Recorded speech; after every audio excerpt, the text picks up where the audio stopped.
see him there, you'd go in the back door because I just gave that Negro $1 last week. You know how much money I could save if I stopped giving this guy some dollars? But nobody would stop long enough to say, what's your name?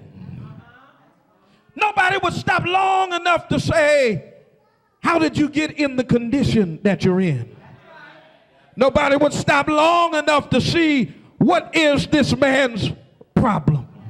Nobody would stop long enough to see whether he had a habit. Nobody would stop long enough to see why he is in the mental state that he's in. What happened in his life to drive him to the point that he's sitting in front of Spring of Hope every Sunday morning begging? What happened in his life? And brothers and sisters, we ought to always have compassion, but for the grace of God, there go I. Let me just tell you that none of us are beyond being where we see other folk. Had it not been for the grace of God.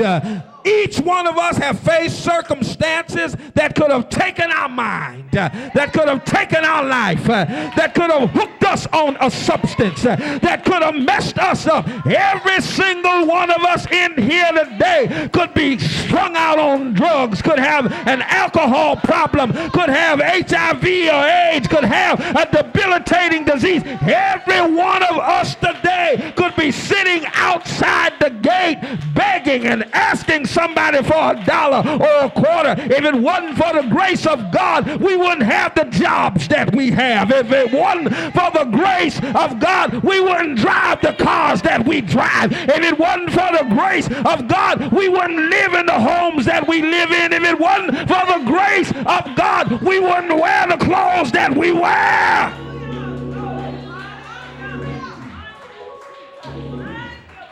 My God. You ought to tell somebody, if it wasn't for his grace, I wouldn't be where I am right now.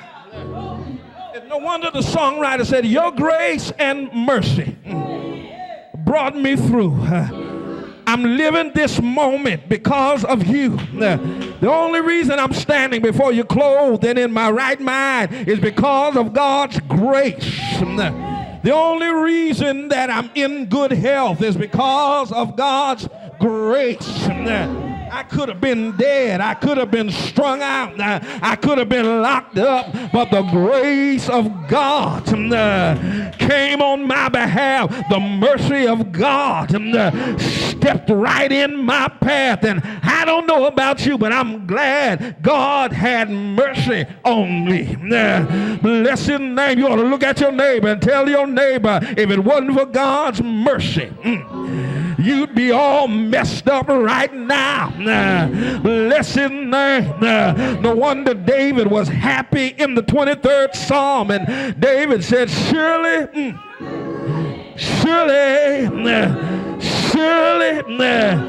goodness and mercy shall follow me all the days of my life. I'm so glad that when I sold drugs, goodness was on one side and mercy was on the other side. I'm so glad that when I was running around, goodness was holding me up and mercy wouldn't let me slip. I'm so glad when I was doing everything I was big enough to do, that goodness stepped in and mercy had my back. I'm so glad that when the enemy tried to kill me, God blocked it and he wouldn't let it be so.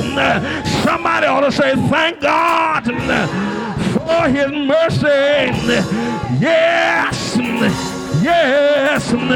Got to close here, but they kept looking at the man.